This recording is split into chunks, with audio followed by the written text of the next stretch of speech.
بعض لوگوں کا سوال ہوتا ہے کہ مال میں برکت کیسے ہو، بڑی پریشانی رہتی ہے، میں بھی کماتی ہوں، میاں بھی کماتا ہے، بچے بھی کماتے ہیں، لیکن برکت نہیں، تو برکت کیسے ہو؟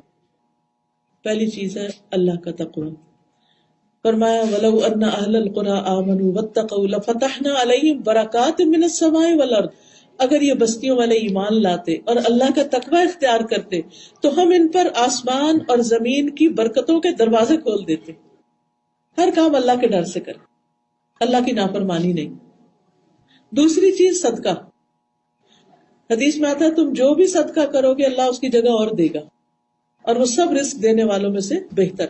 قرآن مجید میں آتا ہے وَمَا أَنفَقْتُم مِّن شَيْءٍ فَهُوَ يُخْلِفُهُ وَهُوَ خَيْرُ الرَّازِقِينَ.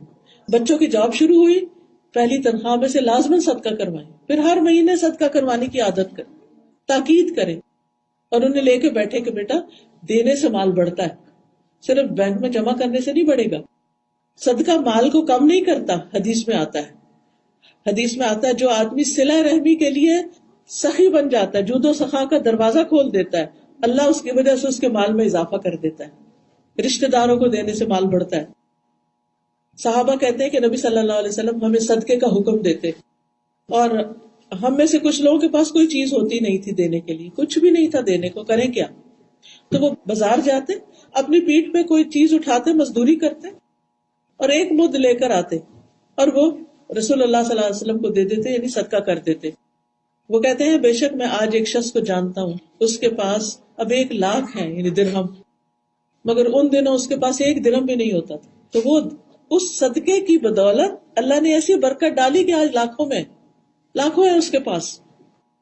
تو صدقہ صرف وہ نہیں کرتا جو امیر ہوتا ہے، صدقہ وہ بھی کرے جو غریب ہے، جس کے پاس کچھ نہیں، بہت تھوڑا ہے، اس میں سے ہی تھوڑا سا دے دے.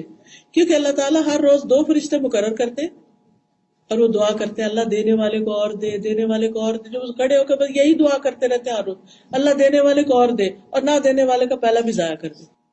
تو وہاں سے بھی برکتی ہو جاتی.